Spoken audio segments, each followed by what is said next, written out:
Welcome to the Sacred Ancestry Podcast, a show about discovering the true human potential. Let's dive deep into physical, emotional, mental, and spiritual health. I'm your host, Thomas Worm.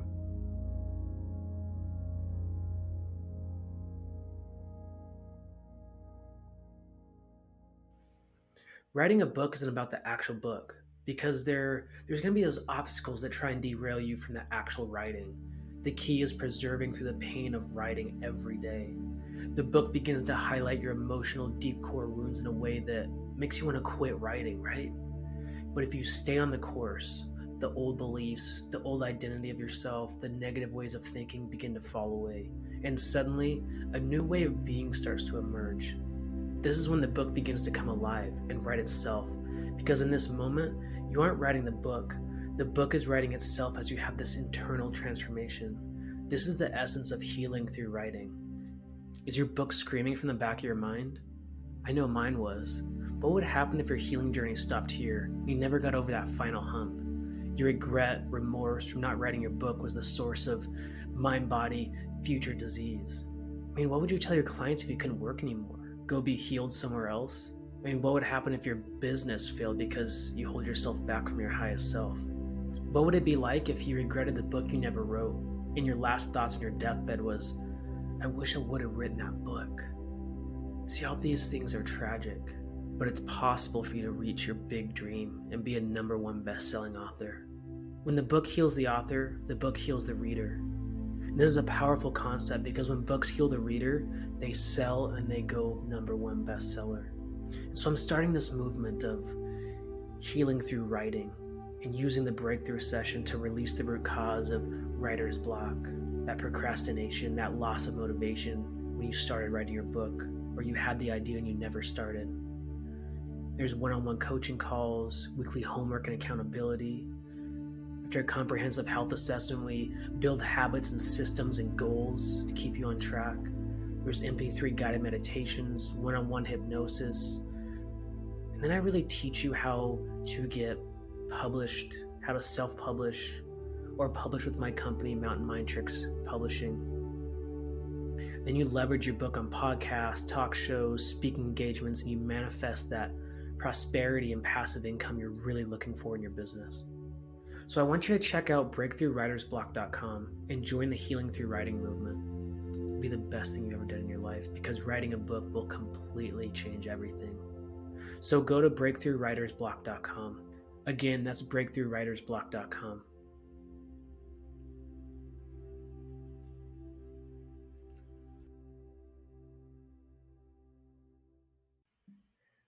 Welcome to the podcast today, and I'm so excited for my guest. We're just going to go super deep into intimacy, into sexuality, into tantric healing, all sorts of things that I am going to explore myself live here on the podcast. And my guest name is Kerri Cust, and she's an intimacy coach. And Kerri, could you introduce yourself, kind of let people know what you do, and to start out with, I want to hear like how you got into being an intimacy coach and like what that journey was like. Sure, absolutely. So yes, I call myself an intimacy coach. So I work with both women and couples, and sometimes men pop in there as well. And I work with women on dropping back into their bodies, into their femininity, and knowing the gifts of that femininity and the power that comes from owning your sensuality. And with couples, I really look at the dynamics between the masculine and feminine, getting them deeper, more deeply connected, better communication, and getting them to a place where, sex isn't a chore. They're, instead of having sex, they're making love again. And so that's sort of it in a nutshell. And, one of the main questions I always get is, well, how did you get into this? And it's quite an interesting story because I had quite a normal life. I, was 21 years old and I had met this man, and we, did everything that, I thought we should do, or I thought that I wanted, or, doing everything I thought I should do in order to have sort of the happiness or the life that I wanted, and that would bring me happiness. And so I, got the man, went to school, got a good job. I worked in human resources, actually. I was progressing in my career, and we just bought in a big house, and I had just done everything, like checked all the boxes. And I got there and I was like, oh, yeah, this isn't, I'm really not happy. I was suffering from depression. I thought, this is everything I wanted, but this is not what I want. And so that was a really hard realization. And I made the decision to leave my marriage. And it was, excruciating. And after I left that marriage, I don't think I really got the lesson that I was supposed to learn. And I just sort of naively thought, I was like, okay, eat, pray, love, here we go. I'm going to maybe travel a bit, find another man, marry him, and, you know, that's it. And 3 weeks after leaving my husband, my youngest brother died by suicide. And it just, I mean, ripped the foundation out from under me. And I had been fortunate enough to have done some inner spiritual work. And I knew, it was like, okay, something's really trying to get my attention here. Like, I'm really not paying attention. I thought I was going one direction in life, and obviously I need to be doing something completely different or living differently. And so I spent a year doing a lot of healing and introspection work and all personal development, and just going through all that loss and that grief. And then just over a year after doing that, I packed up all my stuff. I got everything down to 2 suitcases, got rid of everything I owned, quit my job, and I was going to go and work in Australia. And before doing that, I was going to travel around Asia for about 3 or 4 months. And I was recommended to go to this yoga school in Thailand. I was like, okay, so I did some traveling, and then I was like, I'm going to go to this yoga school for 3 months in the Gulf of Thailand. Okay. And when I got there, I had realized that I had stumbled into a tantric community. And I was like, okay, really still very like tight in my body, feeling really uncomfortable by that. And I was just like, what am I, oh, like looking around at all the women, just like, now I can see it as like really in their bodies and feeling like their sensuality and exuding like this radiance. And I was really uncomfortable by it at first. And then I had, after everything I'd been through, I was like, you know what? Screw it. When in Rome, here I am. I'm here for 3 months, so I might as well delve into, I did do a lot of yoga, but I started taking these Tantra workshops. And that was a game changer for me. It completely changed my life, of learning about sexual energy and the power of sexual energy. I mean, I had never even thought about my own sexual energy before. I never had thought about my own pleasure. That was never really on the menu. I never, it just wasn't anything that was in the forefront of my mind. And really learning about the power of femininity and the beauty of the masculine feminine dynamics, and what happens when we ignite our sexual energy, and things that we can experience, and how it just ripples into every area of your life. And it just was the most liberating and empowering thing that I had ever done, and still to this day. And it was so empowering. And so I spent a lot of time there. I kept coming back to Thailand, and I actually got a chance to live there after going back for a few years, to live there for a year and a half. And I delved into doing everything, every teacher training, everything. This had changed my life. And after I spent about just over 3 years overseas, I decided that it was time to come home, which is in Calgary, Alberta, Canada right now, and to teach this to couples, to women, to men, because it's just something that I don't think people know that they need, and people don't realize the impacts or effects on it. So that's a little bit of my story. Wow, that is so amazing. And thank you so much for sharing and going really deep and being open to the audience. And I know you went through a lot of hard things, and just thank you for that. And I'm curious, there's so much to talk about, but I'm curious because I always want to hear from other people of like, what was the modality that kind of, you talked about this maybe a year of healing work and personal development. Was there a breakthrough there, or was it really the major breakthrough was in this tantric community that really taught you how to liberate yourself and get into that sexual energy, right? Is that where the real breakthrough came, or was there like a some sort of healing modality that helped you really go through that really hard time with grief?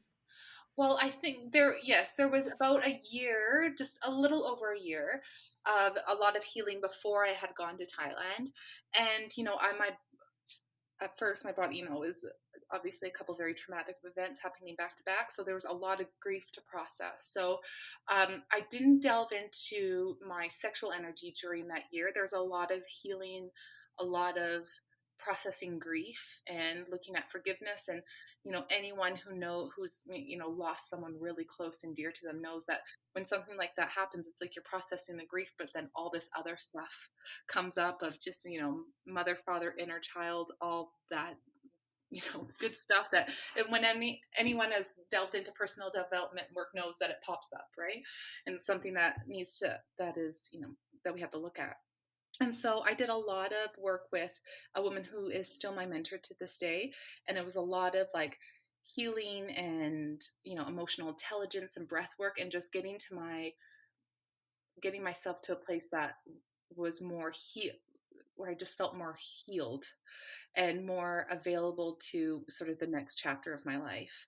And I did during that year actually go to Bali for a few weeks and experience sort of the magic that is Ubud, Bali. And that really changed something as well. But there was nothing had really quite, I guess, liberated or empowered me in a way that Tantra did, or when I was in that Tantra community. That was, I mean, that the healing work I had done before that was very powerful, but the working with sexual energy was a whole other ball game. Wow. Oh, I love that so much. And I guess my other question too is when people hear tantric, they think of sex for long hours and like there's no orgasms. Like it's just like everybody. I don't really know. There's like this stigma about it, right? Of tantric sex, or even the word sex. I think in American culture, it's so interesting because there's like even the word sex alone has a lot of connotation and a lot of weight to it. It doesn't even need to be there, right? Yeah, absolutely. You know, Sex is loaded with shame, loaded with shame. And so for anyone to own their sexuality or sensuality and to really show that to the world is met with a lot of judgment because we have so much shame around it. Or people go to the other extreme where they're hiding and suppressing it, and it comes out in really um, unhealthy ways. So I mean, sex is loaded with shame. And, what I know is if you really want to know who you are, it's like look at your sex and your money. Those two things hold a ton of shame, but there's a lot of opportunity once you start to delve in and look at your relationship with those two things. There's, yeah, a huge opportunity for growth. We'll put it that way. There are a lot of loaded topics, and sex is definitely um, yeah, loaded with shame, and a lot of people really don't want to look at it. It's like even people who value personal development and spiritual development. It's like, if we really want to come into this wholeness place as humans, it's like we have to look at our sexuality because it's a part of being human. No one would be here without sex. And so but that can be a really challenging subject because it's so loaded with shame and ancestral stuff in our own childhood and everything. And so it's a very yeah, it's a loaded subject, to say the least. Right, right. And tantric, like, can you explain more what that word even means? Like, I know it comes from like the Vedic world. It's almost like a part of yoga, really. I would love to hear more of exactly what tantric is, and I'm sure the audience wants a really clear definition too. Yes, so tantra essentially is a spiritual path. So in the West, we have sort of made it all about sex. So, but the true in its origin, tantra is a spiritual path, and one that doesn't negate the world but embraces the world. And tantra actually means to warp, or to like a web. That means that everything is interconnected in our life. So once we start to, it's sort of that saying of like how we show up in one area is how we show up in all areas. So when it's like everything in manifestation is interconnected. And so we look at that and we see that. And so tantra goes into the world, rather than if you grew up in any sort of religious household where it's like, there's all this sin and things that should be pushed away. Tantra kind of flips that on its head. It's like, no, the world isn't a distraction. It's something that you can seek and find the divine through manifestation.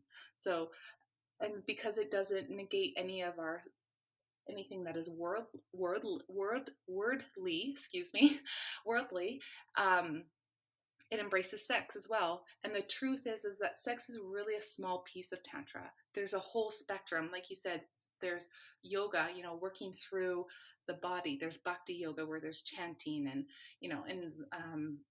devotion coming from the heart. It's like we use sort of the sound and the music and the senses to go through and experience the divine that way, rather than negating the world and saying, no, we just need to go to the, you know, this divine place. So that's Tantra sort of flips that on its head a little bit more, and it's really because most people in our society don't want to give up those worldly pleasures and things that we enjoy in our relationships and our pleasure and having good food. It's like, well, we can. It's like making everything like a spiritual practice.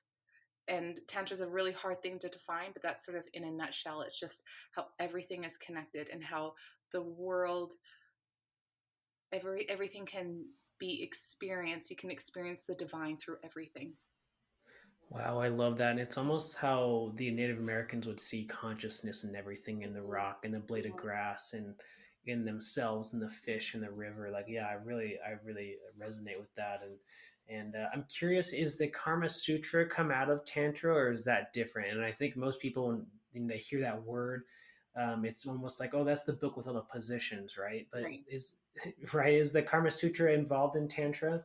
No, so the Kama Sutra is something that's separate. I mean, you can have tantric sex and do the positions that are shared in the Kama Sutra, but it isn't Tantra. So what Kama Sutra was we have to go back a long time, and like for thinking India in the 12th or 13th century, there was the rules were no premarital sex and all this stuff, and so you get to you married this woman, you married this man, and you're at your first night together, and it's like, okay, now go have sex. It was Kama Sutra was a manual for householders, like how do we do this when it was shut off for so long. It's like, well, now that you're married, kind of go forth. So that's really what Kama Sutra um, was. So it's not tantra. Okay, awesome. And so I really want to go deeper into like sexual energy and I think from what I'm understanding about kind of what we talked about before, off air and also what you're kind of alluding to here is that when we have this interaction with our partner, it's almost if we're open to it, there's this mingling of like energy, there's this mingling of divine energy, and there's a possibility to have this almost energy healing experience, right? Yes. So in order to first thing when we start to have tantric sex, it's like we really have to be aware of our energy. And so there's things that we as individuals that we can do to start to activate our energy. And for women it can be a little more challenging to start to perceive pleasure and energy.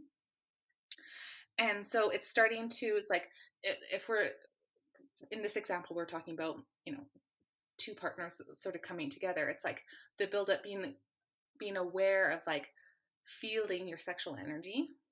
And in tantric sex, it's really important to for that build up is really key.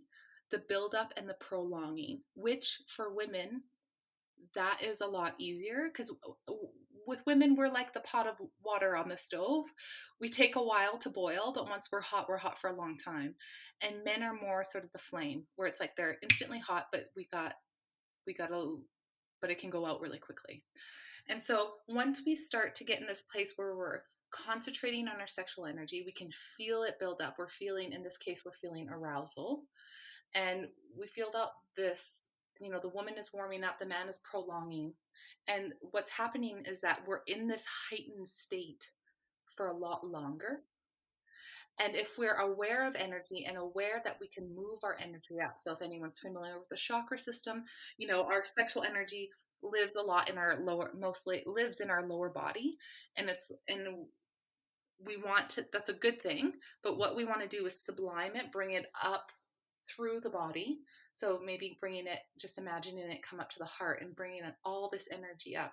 And when you're experiencing this as two people, and both people are, you know, building their energy, feeding off of the other person's energy, you can feel this heightened state and you're aware and you're bringing it up and focusing on your heart, focusing on your throat, then we can actually slip into altered states of consciousness. So we're just, oftentimes in tantric sex, and the people I've known, it's just like, whoa, where did I go just there? And you're looking at your partner and it's like, we're going beyond the surface. We're going beyond the ego of what we see, and we start to really experience each other as like divine energy. We look through, it's called transfiguration. We look through the physicality and really see that person as their true source.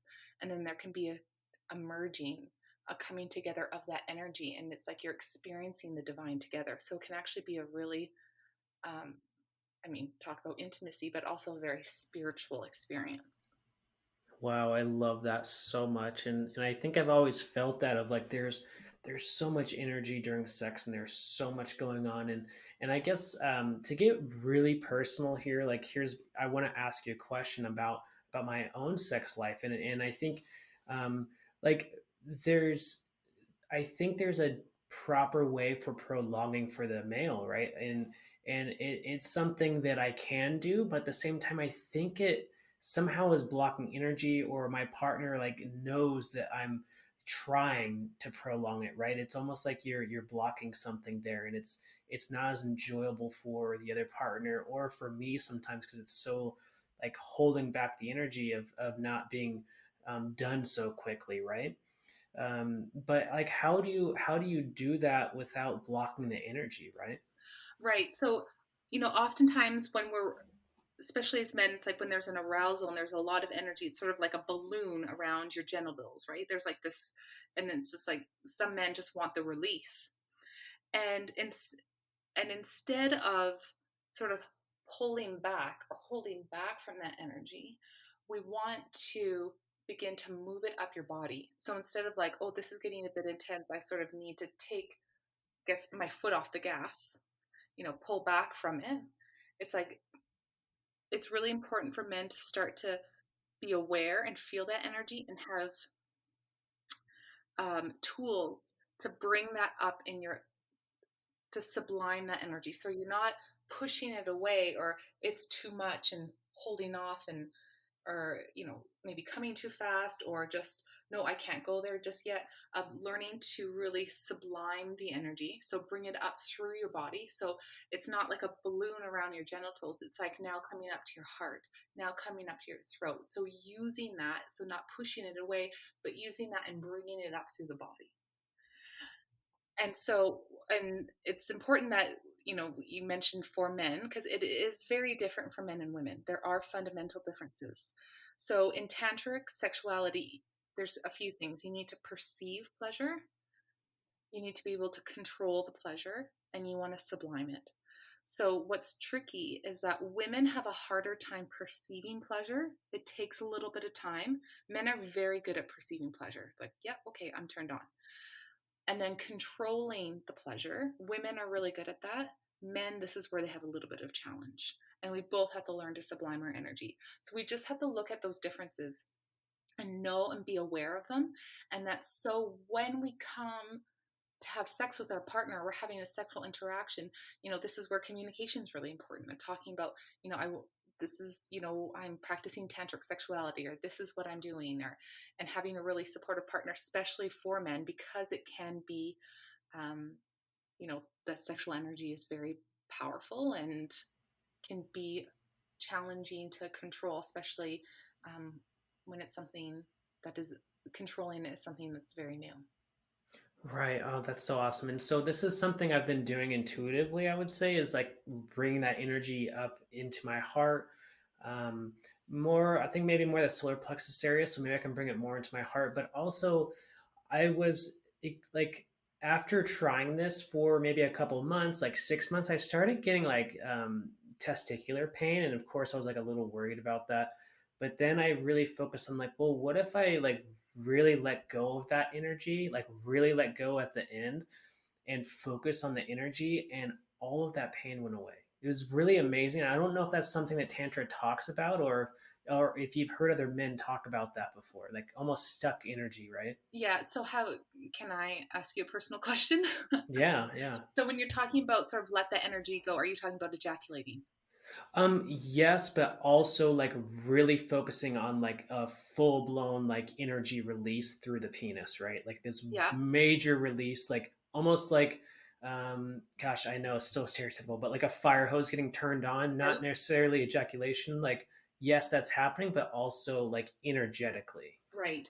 So there's a couple things there. So, when so also another sort of fundamental piece, a very important piece in tantra and tantric sexuality is this idea. It's called Brahmacharya. So it's about containing your energy. So if you go to traditional tantric house, they're going to tell you, okay, no more ejaculation. Now in the West, not every man is open to that. However, what you're talking about is also really important, is also really key, because even if you choose to ejaculate, once you begin to prolong the orgasm, prolong the ejaculation, and you're in that heightened state, that orgasmic state for a lot longer, you're prolonging and being in that sort of that pleasurable state, that heightened state for a long time. And if you still choose to ejaculate, it is going to be more pleasurable because we want to, because that pleasure has been building. So yes, there are I know men and have been with men who can bypass ejaculation and still have an orgasm, and that's where you begin to mimic uh, a female orgasm where you can have multiple. But also, it's very powerful and very impactful just to prolong, and then once you make the choice to ejaculate, then you can ejaculate. So that is, yes, so that's what you're talking about. You were prolonging, so you're in that pleasurable state for a lot longer, so when there is a release, it's going to be pleasurable rather than sort of the stereotypical orgasm that very stereotypical, where it's like the guy's hard and then comes really fast. It's like we want the prolonging. We want to be in that pleasurable, that orgasmic state for a lot longer. And that's where, when we're in that energy for a lot longer, it's just like something shifts the energy, that heightened energy is in our body for a lot longer. So that I think that's what you're talking about. Yeah, absolutely. So why not bring this energy into the third eye or crown chakra? And I'm just want to be curious, like I want to know, understand the boundaries. Like, is that more advanced, or do you not teach that, or maybe you do? And I'm just curious on why not bring the energy to the third eye. No, you could definitely can do that and do it, send it up to your heart chakra, or excuse me, your crown chakra. So that's absolutely allowed, and that is really, you know, that's really the goal, is to sort of get up to that crown chakra, that getting to that place of oneness. Um, it can be, especially if we're talking about people where this is very new, and starting to even be aware and feel energy and being able to feel our heart. It's just like just a good stepping stone. But yes, the ultimate goal, like put it up to your third eye, put it up to the crown. That's really what ideally we want. We want to get to that place where David Data talks about getting fucked to God. And so that's yeah, so that's absolutely, that really is the goal. Sometimes it's just when we first start of like, especially if we're wanting to do a lot of healing, to bring it up to our heart, it can be, that energy can be really healing at that level as well. So there's benefits at every stage, but yes, we want to get to that place, but there's still, once you bring all that powerful energy into your heart, it's like that can be really powerful too.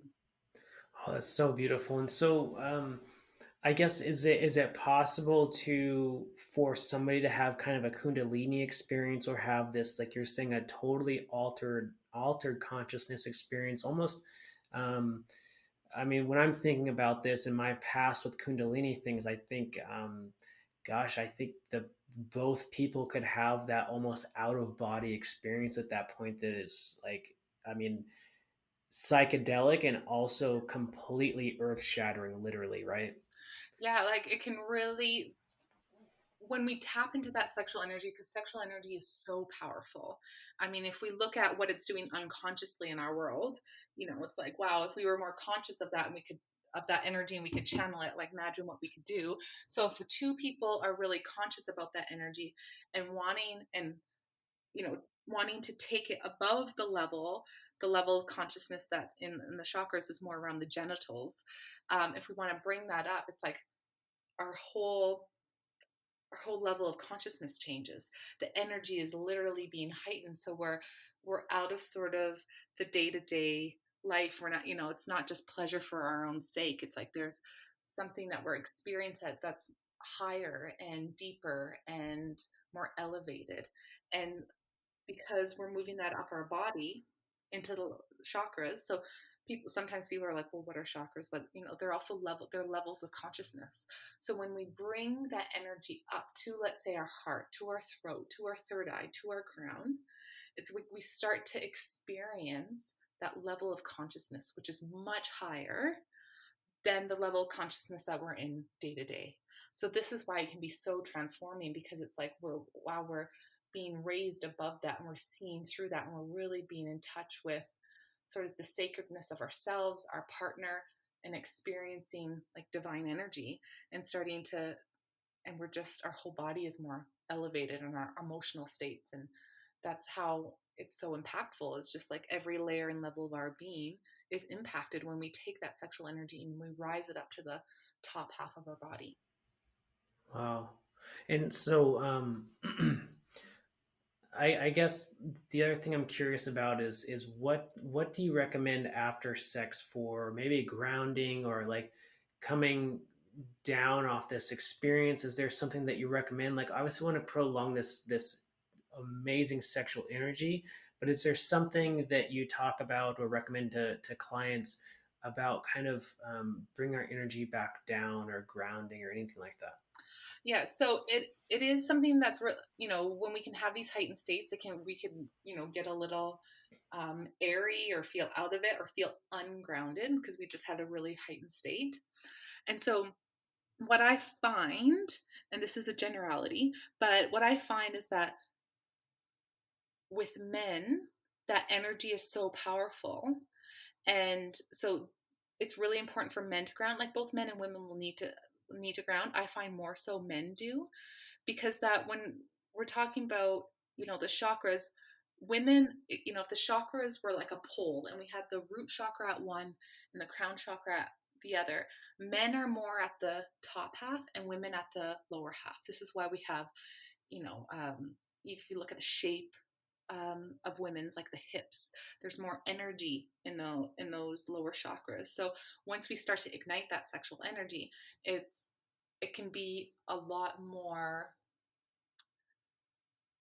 sometimes overwhelming for men. So coming back down and grounding.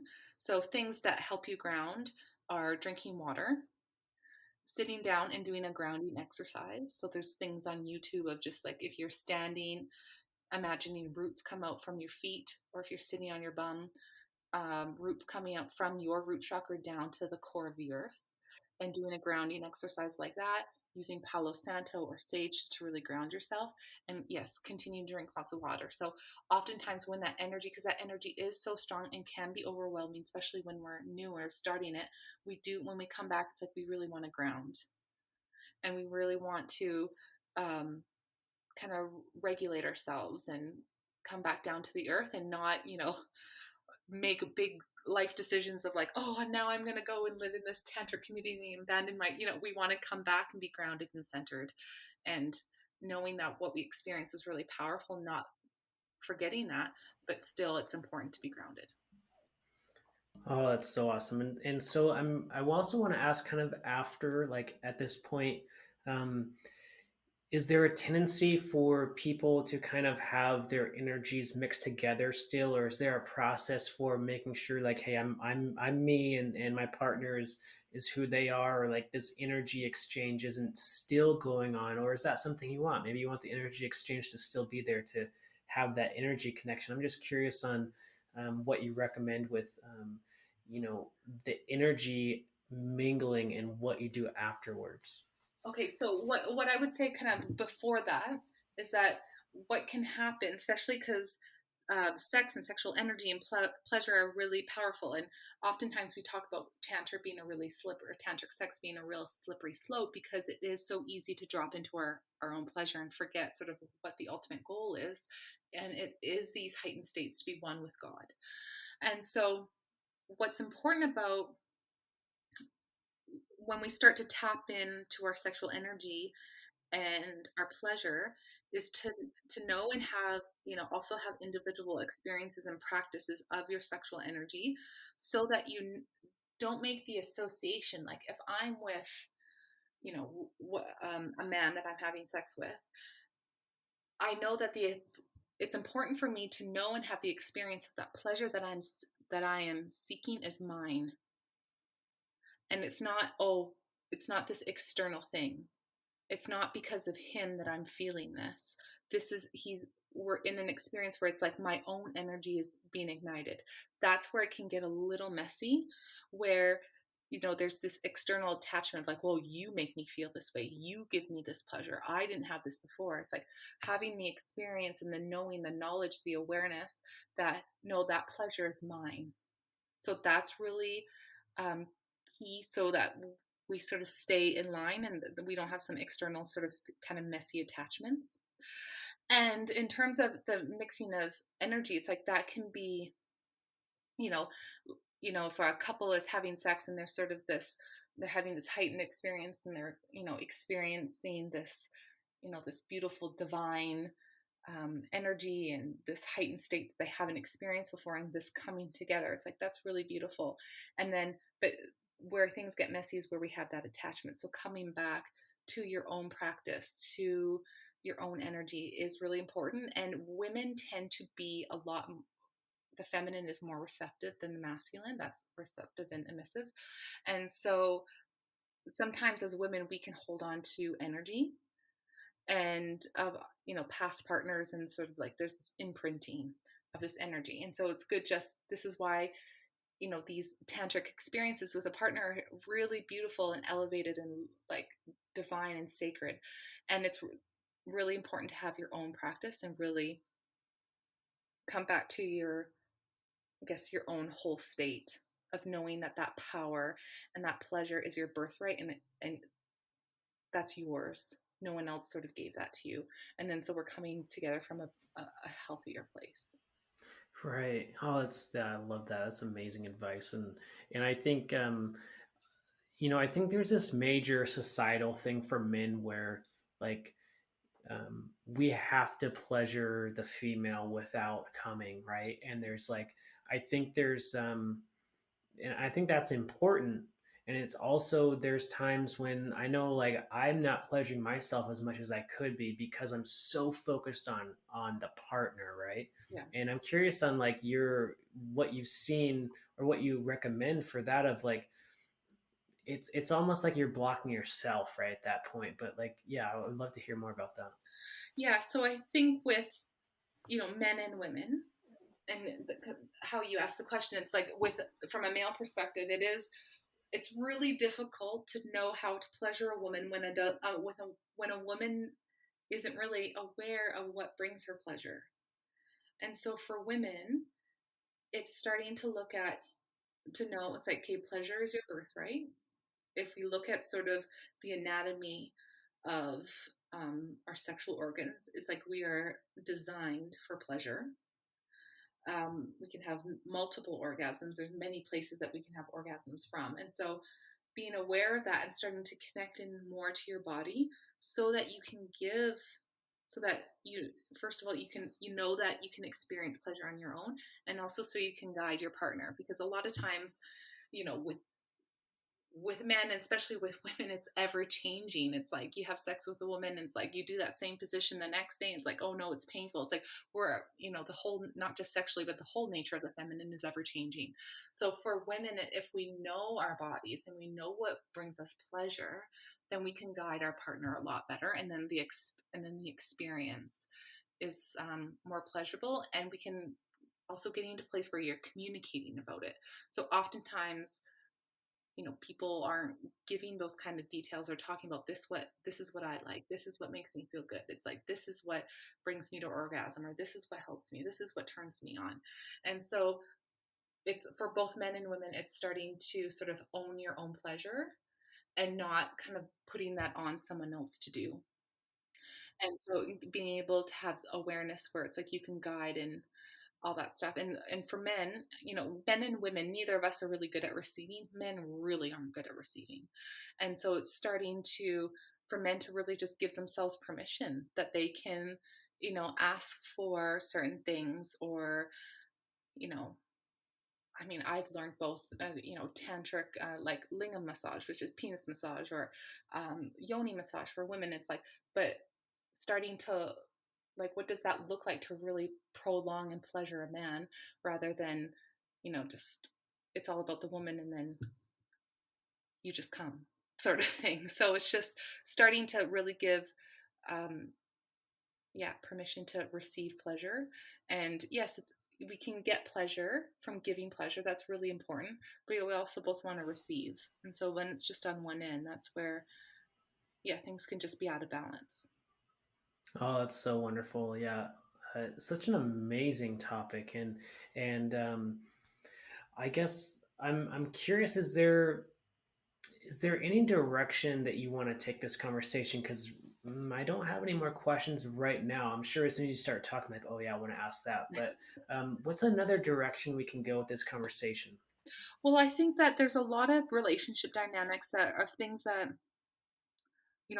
Tantra has taught me, and I don't think a lot of people are aware of. So when we think about a relationship, you know, a big fundamental piece um, in Tantra is polarity. So we both have masculine and feminine energy within our beings. Um, yeah, and then there's also a reality to that of what that looks like in day to day. So, like for instance, how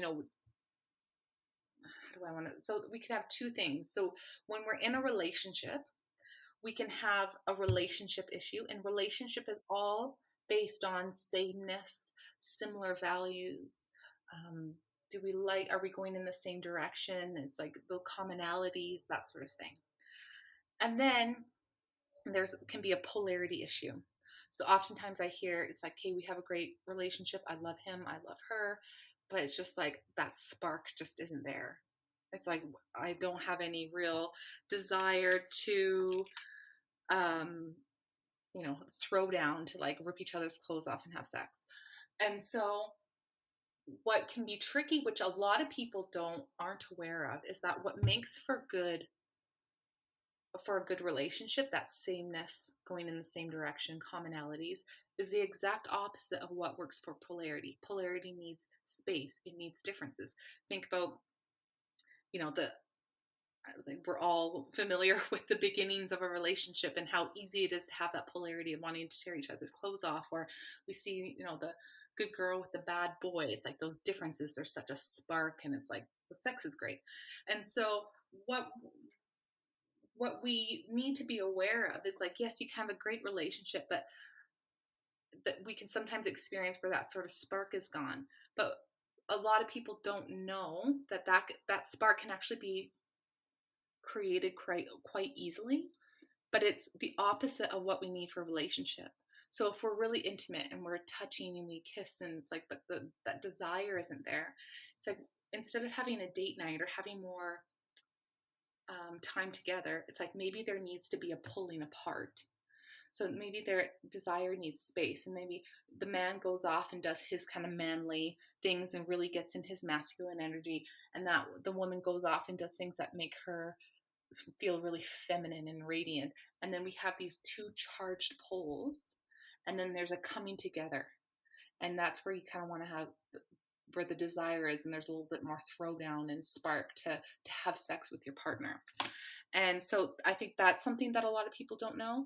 And then there's just things that are different between men and women, and dynamics of, in the relationship. And I think if people knew more about um, the way the feminine is and the way the masculine is, it's like it would be such a relief just to know that. It's like we wouldn't have to take everything personally. It's like, oh, he's not doing that just to piss me off. And it's like she's not doing that just to, it's like she's in her feminine and he's in his masculine. And if we knew, I think if every relationship knew that, there would sort of be a, big sigh of relief.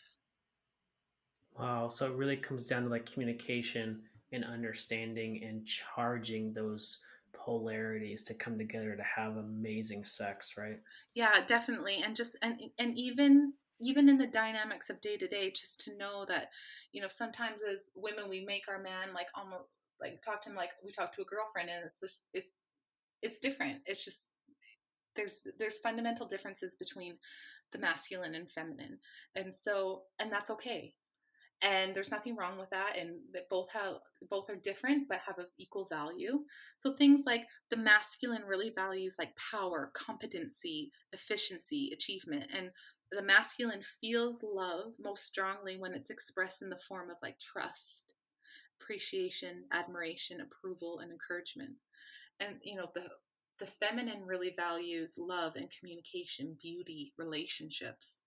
And the feminine feels more love most strongly when it's expressed in like caring or understanding or adoration and validation and that reassurance. So those are just fundamental differences that if we're just aware of that, it's like, oh, okay, this is just how the masculine rolls. This is how the feminine rolls. Okay.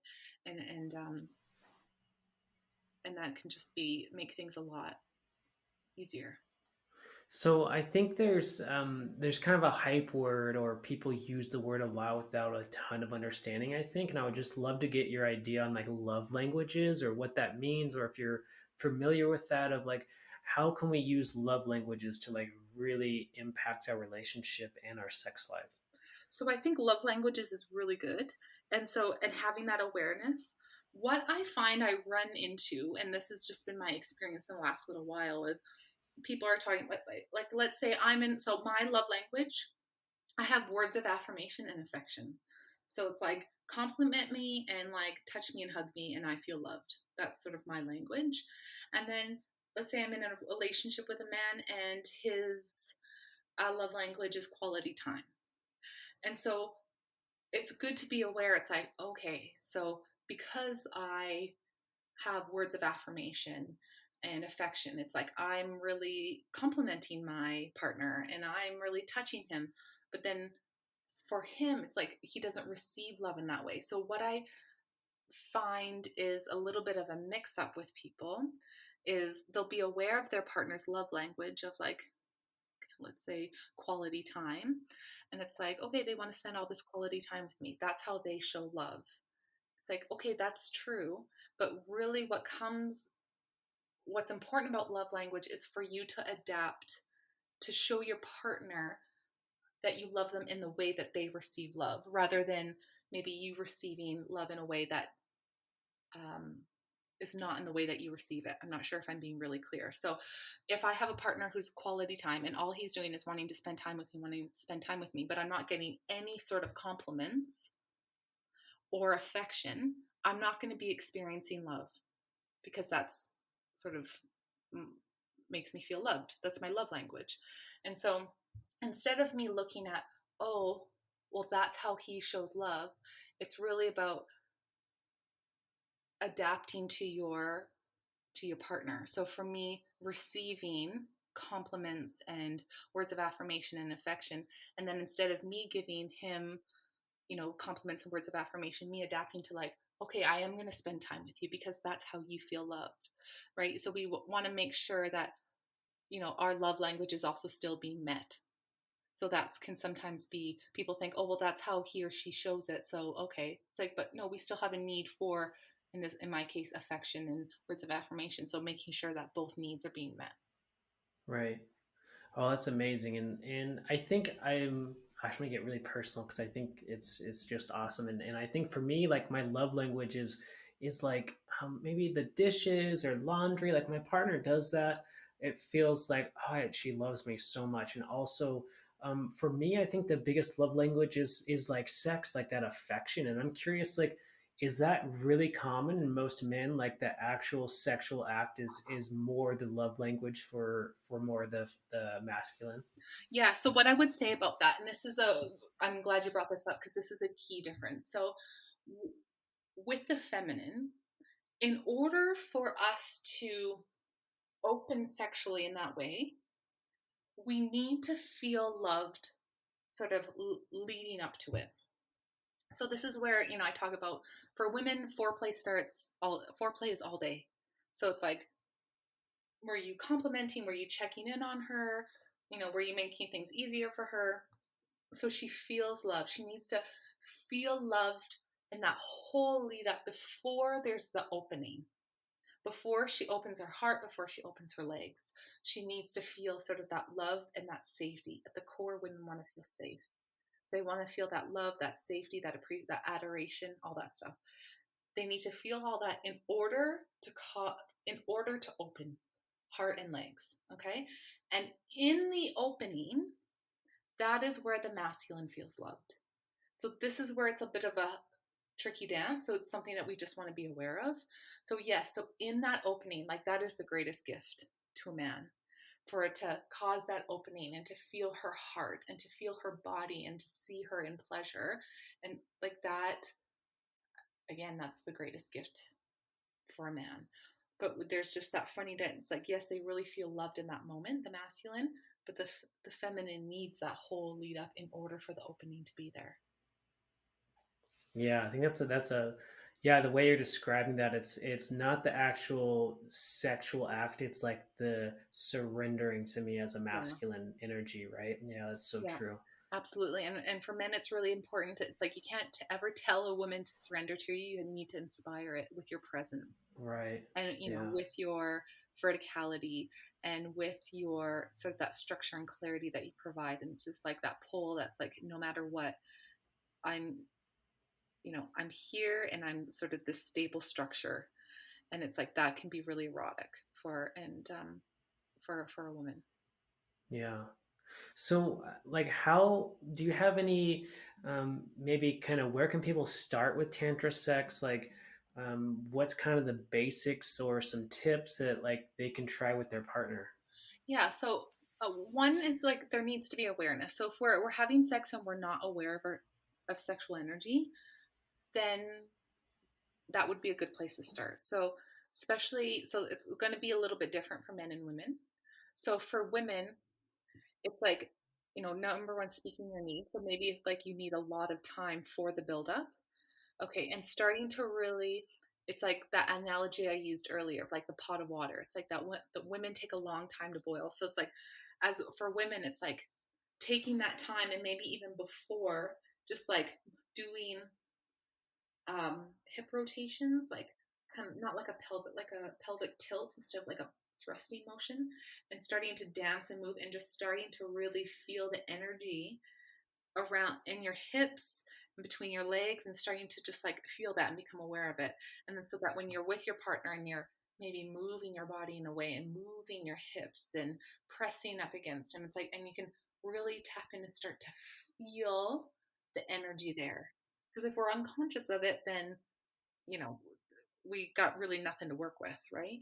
So just when we start to move our body and starting to feel sort of that energy sort of that maybe was stagnant for a while, starting to move and kind of wave through. And so that's really important, of just the perception and the building for women. And with men, it's starting to be aware of how to sort of bring up your energy. So when you're feeling energy, so things that I tell my male clients is when you're wanting to start to prolong the orgasm, if you think of zero as like 0% is like not turned on at all, and 100% is like ejaculating. Okay. Once you get to like 80, you sort of want to take a few breaths and start to maybe bring it down to like 60. And this helps you to become aware of your energy. And because oftentimes men are like, well, what's 80%? It's like, that's what you have to figure out, and starting to, can you bring that down to 60 and then bring it back up? And that helps with your ability to control your energy. And so that's a really good place to start, especially if you're in a couple, for you both to do that. Oh, that's amazing. And where can people find you? Where can they get in touch with you? How can you coach them to have the best sex of their entire life? Well, I have a website. It's kerricust.com. So KerriCust. And I have a free 1 hour consultation for people to connect with me and see sort of what they're going through. Can I help or give some tips and all that great stuff? So I do individual one-on-one coaching as well as some workshops that are coming up. So and for couples as well. So yeah, they can get in touch with me through my website. Oh, that's so awesome. And for everybody listening, if you know maybe your love life is a little stuck or the spark is gone, like please reach out to Kerri. She is a master of this, as you can tell from this interview, of really helping you get that spark back and having that sex life that maybe was there for the first little while, but it's gone. And I think the sex, it's not just about the pleasure, it's about the relationship, the divinity, the energy. Like there's so much more going on than just coming, right? Absolutely. Yeah. And I love this demystifying sex and really talking about it in a spiritual way because, like you said, it's so loaded with shame. And I think the more we talk about it, the better we'll all feel about it and be more open to actual, true whole body pleasure, right? Yeah. And coming more into wholeness with it, of owning that part of ourselves, because there's a real, when we start to own our sexual energy and utilizing it in a more healthy way, or not sort of um leaking sexual energy, or it's activated within our being. It's like there's this, for women there's this radiance, and with men there's like this verticality, and it's like both masculine and feminine. When they ignite their sexual energy, there's such a magnetism, and it's like there's no doing or getting anything. It's just like people come to you because it's like, whoa, what do you got? And it's like, and so it's such a powerful thing that can be used for, yeah, just, it's really the most, it's really helped me to evolve and go to a whole new level of who I am and how I present myself in the world and how I feel about myself, and experiencing pleasure and attracting and all that stuff. It's just, it's a very powerful, yeah, modality. Yeah, absolutely. And so I know you're not necessarily a doctor, but I would love to hear your opinion on like the spiritual world. Like you said, some people are like, oh, you should never ejaculate. And like I would say, there's a lot more medical stuff that says, oh, well, it's really healthy for your immune system and all that. Like, what's a really healthy um, kind of schedule for ejaculation, if you will, for men? Like, if I don't know if that's something you've researched or something that you've come across before, but I would love to hear your opinion on that. Yeah, there's a little bit of, there's conflicting research. So some people say, okay, you have to ejaculate at least, a few times a week, or it's not healthy. But where it gets a little tricky is that, I mean, there are men who are, bypass ejaculation and still experience orgasm without ejaculation, because they are two separate things. But there haven't been a lot of tests done, none that I'm aware of men that don't ejaculate. So it's like, okay, so if men are practicing sort of non-ejaculation, what do, if you test them, what does that look like? So there's really not a lot of research out there. If you look strictly from the tantric perspective, they will, they'll say, only ejaculate when you want to procreate. And but then there's a reality to that. Some men, they're not open to that, and that's okay. So it's just knowing um, what what you choose for yourself. So there's unfortunately not a lot of research on, quote unquote tantric men who don't ejaculate. Yeah, absolutely. Oh, I love that. So, thank you so much. Is there any other questions that I haven't asked you that you would like to explore, or anything that you want to touch on that we haven't talked about yet? I just think that it's just your sexual energy is this untapped resource. And I think, looking at polarity, we're talking a lot about relationship, but it's really for our own personal and self development. There's such a gift in owning our sexuality and igniting our own polarity within our being. So we all have masculine and feminine energy within us. So I'm just as much masculine energy as I am feminine energy. But there's one that I sort of feel at home in and like to show to the world more, and that is my feminine. But for my own personal development, it's like, how can I grow both my inner man and inner woman so I can come to this place of wholeness? And then when I come into relationship, then, and there's this wanting to come together in a sexual experience. It's like one partner takes one pull and one partner takes the other. So me dropping into my feminine, my partner dropping into masculine, his masculine, so that we can come together. But so that's a really beautiful thing. But even for us as individuals, it's like having both energies within us is a really important thing just for our own growth and personal development. So that polarity works with us as individuals and also in relationship. And it's just, this path of Tantra and sexuality is really empowering and game changing for the individual and also for the couple. So it's just, yeah, it's, it's just like putting something, there's just this force behind it when you start to work with sexual energy. So it's a really powerful thing. Oh, it's so amazing. And so, if I get this right, like the LGBTQ community, I would love to hear about like this, how does a man and a woman come together? And I'm assuming these same principles apply, like this same possibility of having amazing sex with whatever your partner is totally possible, because we're tapping into an energy that's not necessarily defined by our physical gender, right? Right. So when I'm talking about masculine and feminine, I'm talking about masculine and feminine energy. I'm not talking about gender. Like I happen to be a woman and I happen to really enjoy being in my feminine. That's how but that's not necessarily the story for anyone else. And so we both, like I was saying before, it's like we both, no matter how we identify, have both masculine and feminine energy between us. Like this is super esoteric. This is going back a long ways. This is not anything new. So we both have that. And what we've sort of been mostly talking about is in relationship of one partner taking one pole and one partner taking the other. It's like, and gender really doesn't matter here, right? So you need someone like a penetrator and a penetratee, if you will. And that doesn't matter what gender or how you identify, and it can change in a moment as well. But for that spark to be there, that law of polarity, having those two different poles coming together, is needed. But your gender doesn't matter. This is not gender. We're talking about energy. We're not talking about gender. So how you identify is sort of irrelevant, really. It's like we're talking about sort of the dynamics here of polarity of energy.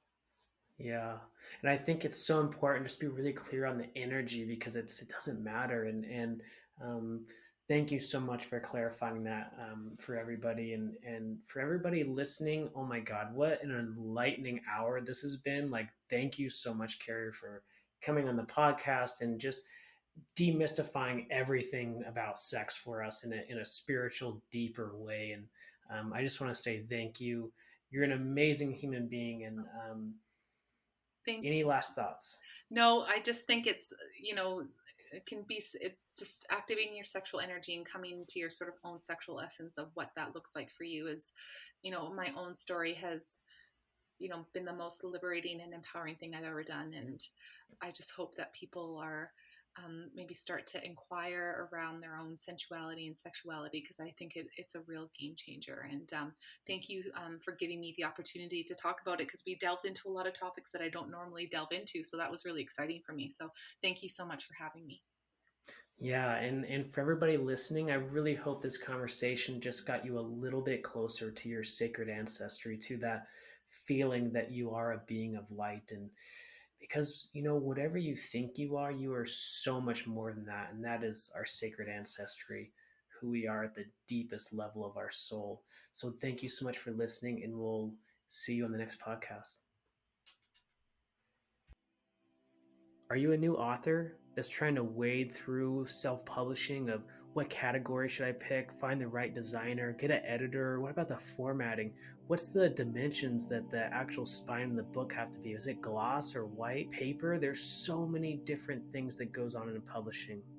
And that's why I'm dedicated to helping indie authors that have gone through this healing journey through writing their own book publish that piece of art, publish that amazing work that could help heal others. And here's the thing, is when a book heals the author, the book heals the reader. And this is so huge. I know I say this all the time, but it's so important. And I want to help the world make a huge impact by spreading more books that heal the reader. So if this sounds like you, I want you to go to mountainmindtricks.com/publishing. Again, that's mountainmindtricks.com/publishing. And if you're wading through, should I publish on Amazon? What about Ingram Spark? How do I get my book into bookstores? What should I do to even launch a book? How do I get on podcasts? There's so many things that go into publishing. And again, that's why I'm here for you. I want to publish your book. So if this sounds like you, go to mountainmindtricks.com/publishing. Again, mountainmindtricks.com/publishing.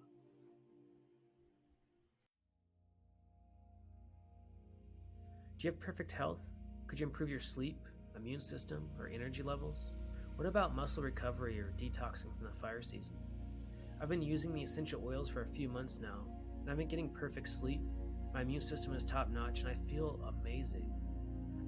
Essential oils are plant allies that support our bodies in a million different ways. On Guard supports your immune system, lemon helps you detox the heavy metals from the smoke, and the peppermint will release your head tension in seconds. Support your healing journey and go to mountainmindtricks.com/essential-oils.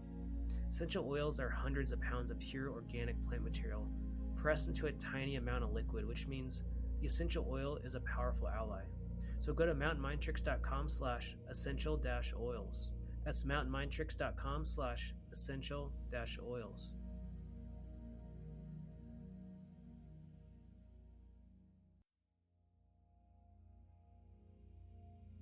Electromagnetic frequencies, or EMFs, are affecting your body right now. The World Health Organization reports that EMFs can cause headaches, anxiety, depression, nausea, fatigue, loss of libido, and sleep disturbances. What if you could protect yourself from the EMF fogs and the 5G rollouts? I've been trying products from Essential Vibes and I noticed a huge difference. The live blood tests show that your blood flow increases with less globules. You sleep better, have more balance, and the muscle testing proves this. So go to mountainmindtricks.com/EMF protection to learn more. I was so impressed with these products, I had to add this to my natural wellness program. So check out Essential Vibes and go to mountainmindtricks.com/EMF protection. That's mountainmindtricks.com/EMF protection.